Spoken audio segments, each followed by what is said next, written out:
ultra meta, the way that you would actually try to counter it in the jungle would be the Guinevere. The Guinevere will be a solid answer to go for the retreat battles, because you could actually just go away with the spatial migration, get the stun, and it kind of works in a way similar to the Akai. You CC your opponent to get 100-0 retreat, to win out in the retreat battle, and because of the range changes, now the Guinevere we don't see too much in the jungle, but I think for Keyboy, you can still make it work. It's a good Novaria pick though. I think that will kind of stop and give the Guinevere a hurdle if they do still decide to go for the Guinevere.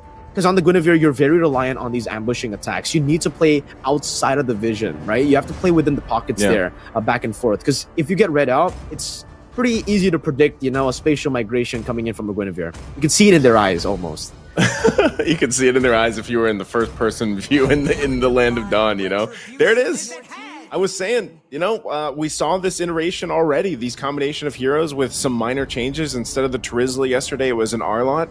And instead of the Valentina, yes, it was a Loi Yi. Loi Yi was actually picked up. So, the core three there, though, that made it so deadly was the Guinevere, the Nolan, for the most part. Like, early game snowball potential is really there. So I think for Myanmar, as they go in for their last pick, they really need to have a kind of a plan in mind. It's going to be the XP lane, unless this is a crazy flex with the Fredrin.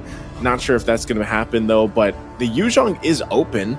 Not sure if they actually want to do that, or maybe possibly go with something we haven't seen yet. I'm just assuming, they go Yuzhong because that's Yuzhong and Terizla matchup we've seen so many times throughout the Iesf groups, and they go Cho. Okay, so they go the Cho pick, which you're going to put in the XP lane. What do you think? You think that's good? Do you think this is a good choice? We did see the Cho yesterday, right? I believe Myanmar versus Thailand, Ruby DD actually did play the Cho in the XP. Yeah. So technically, we've already seen that before. He was also able to win, but I was against Thailand. And now against this composition, there's so much anti-CC, so many dashes. I guess the one member you can go for the pickoffs on would be the Nolan. Right now, with the Fracture also, no more, CC immune when it was a bit shorter. But I'm not a big fan of the Cho in the XP. I think you all know why. Well, let's find out here.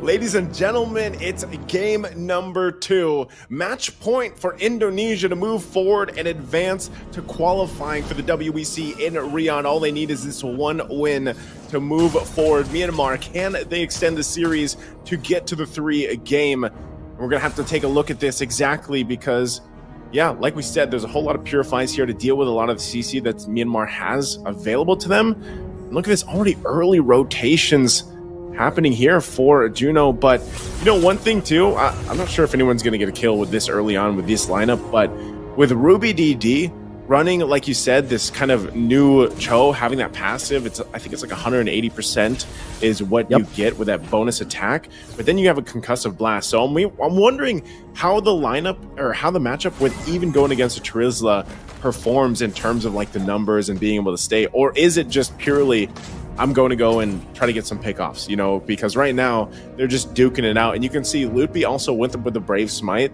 So once he goes with War Axe, most likely he'll be able to just kind of stay in the lane as long as he wants to. So on mid lane, still Albert trying to find early pickoffs, but I just don't think it's going to happen here until these level 4s, especially that Turtle still 30 seconds away. But look at this, Ken fighting for his own XP, and Albert will go ahead and just continue on with this. I think, with Brave Smite, hold on. Down below, Lycan Pounce, Juno going to be caught in the spatial migration as well. Does have the Purify to get out, but the damage is certainly there. Juno will have to respect it by backing away. But back to the Brave Smite. So most Terizlas that we've seen, especially with the War Axe change, they go for the Impure Rage to get more mana, and then they just go and rely on the sustainability of the War Axe. So the fact that he's doubling down means he's ready for Myanmar's full-on team fight and the longer team fights. As Albert starts his turtle, Keyboy's hovering over, doesn't have that level 4 just yet, but has already been able to shove in that bottom lane, or that mid lane actually. Good Astral Echo, and that's giving the spatial migration. Albert with the Fracture, not even, actually, will be able to go for it. Now Penalty Zone locking him down with the Violent Requiem. Albert picking up the first blood, as Zide will be forced to run away, but even then, the Retribution slows him down, gives Albert the movement speed to catch back up and to take him out. A 2-0 start for Indonesia. Man, this is what I was saying even yesterday, Mirko. Like, once Albert gets snowballing on any of the assassins that he picks up, he's going to continue to just be very aggressive. So you got to be, if you're Myanmar, you got to be able to answer this. And that might just be also protecting Ken a little bit more, because that pressure could get a little overwhelming. You're seeing nothing locked in first item-wise yet for both teams, but Indonesia getting themselves already 2K ahead against Myanmar with all those exchanges is where they usually start their games. It starts a little bit slower, they get the advantage going, and then it snowballs out of control. We saw this the last time, like I said, continuously with this lineup, these three heroes, the Keyboy on that Guinevere, you have Albert on the Nolan, and of course a CW on the Harith. There's a ton of damage potential that can happen here early on. And for Myanmar, they have tanky enough heroes. But, you know, that's kind of what they're hoping for, that we're just tanky and durable enough to deal with the burst damage that can come through. I mean, even look at this. Ken. Facial migration again with a Violent Requiem straight into the Fracture, and Zide will be able to get the implosion down. Sans, an implosion as well, not connecting to anyone, but Zide will still be melted down slowly but surely for Albert to pick up a killing spree in the first 3 minutes of the game. Deja vu to game 1 yesterday, or game 2.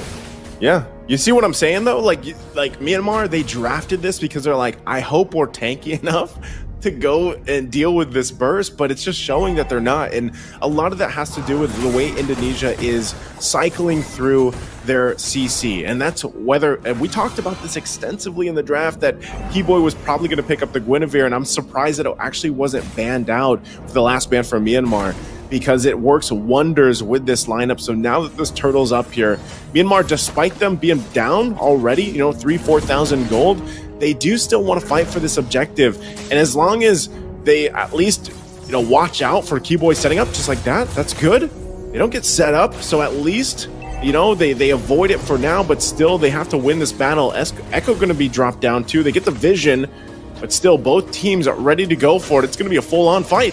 The penalty zone onto Ken now with the implosion as well, locking him down. Loopy dealing a lot of damage. Ken will be taken out with just with the hammer swings as CW jumps with the synchro vision, and Albert gets rid of the frontliners. Juno completely zoned away. They're being overwhelmed by damage. Another spatial migration into the Violent Requiem. Keyboy finding an angle to attack again, and Justin doesn't have mana to play with. Oh no, no Astral Recall means that Albert can just walk up Fracture, and now the Lethal Ignition ticking down slowly but surely. Albert fade away kill under the tier 2 as he now goes for the steal. I don't think he'll be able to do so. Ken has the retribution, but man, Albert's already 3 levels ahead.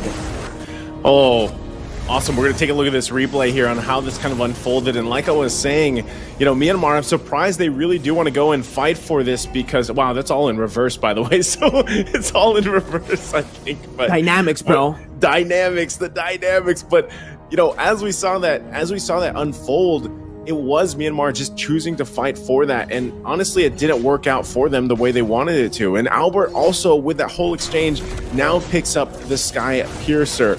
And look at Keyboy. Like, this is just how confident Keyboy is with this Guinevere. Given the information, he's the walking ward. Facial migration only onto the orange buff. Albert decides to just take it away from Ken. Being 4 levels ahead, it does, you know, look quite easy to go for these steals. But, man, the fact that he was... What is up with Albert on the Assassins? It just... Do you remember last game? You know, he played the Baksha. It looked like, okay, he's good. But on the Assassins, it's a different level entirely. Ruby DD. Kudo, I don't think you can really even go for this. Loopy going to be able to outdamage Ruby DD. And that's right, Keyboy! Again with a Violent Requiem, locking Justin up as Loopy goes in for the hammer swing. And Keyboy gets out. Albo with Fracture now. CW goes over the spot for Sans again with the implosion steal to corral them together for that collapse. 11-0. Cool. And now it's going to be Ruby DD who gets slain by CW. My goodness, just like yesterday. The same thing is happening with this lineup that just has a few changes, but what the heck? Indonesia just pulling forward again. Myanmar, you guys have to understand, Myanmar was basically undefeated in the group stage. They just dominated time and time again, and now Indonesia, even though they lost in the group stage, at this point it looks like they are playing perfectly with this lineup, with this composition of heroes even. And Albert, yet to be killed, yet to be stopped, picks up a Malefic Roar. I don't even know what Myanmar can do at this point. They have to somehow, some way allow Juno to get online. And this is exactly why I say man, I don't like Roger in the gold lane. I'd rather have him in the jungle because it's just so difficult for him to farm up at this point to get the space that he needs to work with. And I mean, you're looking at the disparity in terms of the gold. He's also just very far behind CW right now. He hasn't died, which is great, but look at all the setup potential you have with these heroes, and you have no follow-up. If he enters, if Juno tries to go in, even Lycan pounce in, he's probably going to get blown up before he gets a chance to get a hit off. You know, that's the troubling part about having this Roger in the gold lane. And so now you're forced, hold on. We're going to be locked down, by the way, the Dragon as well, and Keyboy will be locked down by everything in the kitchen sink to get Myanmar their first kill in the game. CW going for the chase, though. Opts Zaman Force will not be able to fully go for that kill onto Juno, who still has the Purify, but Indonesia want to utilize this resource advantage now. As RubyDD walks up again with the Shun Pool, it's going to be Albert walking up, dealing some damage back onto Ken, forcing him to half HP as Sans deals with them in the back as well, isolating and zoning them away from this tier 2 in the mid lane. Oh, Sans also picks up the implosion, so we might have to keep an eye on a possible play. Doesn't have a flicker. It went with the Purify instead, but can still possibly use that in a quite a surprising way. You'll have to see it unfold. Taking a look at the items real quick too, you can see them coming into place already. CW has those 3 items working on the next here. Could be a Holy Crystal next, or just going into even some more penetration, because right now there's just too much damage overloading Myanmar. When they get a pick off with RubyDD, it's great, but he has to do so much work to get it through. So as they try to defend this tier 2 turret, look at this. Albert's just going to go ahead and start up the Lord. He doesn't need the rest of the team to come here. They can just keep this, Myanmar at bay from even entering their jungle. RubyDD, like, just trying to make something happen will just get poked down, and that's just Sans. Sans is 0-0 and 10. It's nearly impossible to get the kill on this Valentina. So with that, Myanmar is going to find themselves once again on the defensive, trying to hold on the best they can. For Indonesia, with the tools they have and the fact that Sans has an implosion, they could possibly force this situation in here. And shields are going to be popped already before that Lord even gets there. Holy Crystal just picked up by CW, so the damage is now even further ahead for Indonesia in terms of potential. Myanmar on the defense.